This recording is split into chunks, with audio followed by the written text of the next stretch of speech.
think there's the continuing uncertainty with COVID. I mean, that's been the main problem.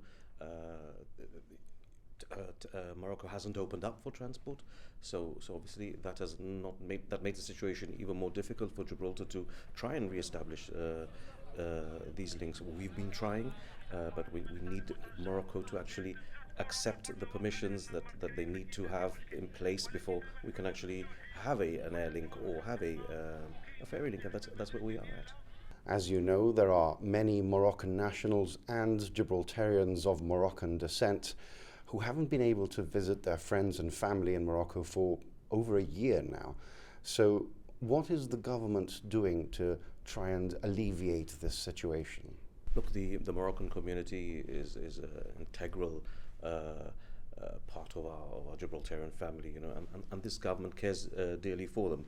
So, I mean, that is why I spoke with the Moroccan Community Association last week. I called him up over the weekend because I was unable to attend the demonstration that took place on Friday, to explain to him and to brief him on what the government was doing in trying to reestablish this. We have commercial entities that are interested in establishing a ferry from between Gibraltar and Tangiers. We're looking at how we can support that idea. Look, this is a commercial arrangement. It's not something that the government will participate in, but the government will provide support for it to happen. Then there is the air links, which Royal Maroc stopped in March of last year. I can't really give you much information yet because I feel it's a commercial thing. I don't really want to, but I have a meeting lined up with one of the top people in Royal Air Maroc after the summer, and where we're going to discuss Morocco and Gibraltar in general, not only Tangiers, but other links that might happen for business, for tourism, and of course for our Moroccan community. Now, there were some flights advertised, priced at £650 and £550. Did you have anything to do with this? Because there were a lot of complaints about the extortionately expensive nature of these flights. No, I absolutely agree with you. They're extremely important. Of course, the government of Gibraltar had absolutely nothing to do with this. This was a private, thing that somebody, I think, chartered a flight through Royal Air Maroc, and they decided to price the tickets at £550 because that is probably how they thought they could cover their expenses and make a profit.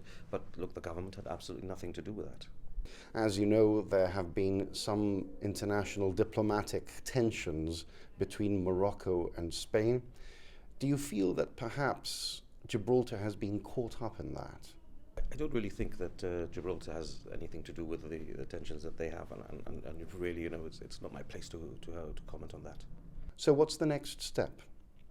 Well, what we would like to do is re-establish the fortnightly service that existed before COVID. It was run by a company called FRS, and we've been in touch with them. And what we're working on is with the Moroccan authorities to obtain the permissions that are required from Morocco to able to restart the service, and hopefully we'll have some good news so our people can visit Morocco again.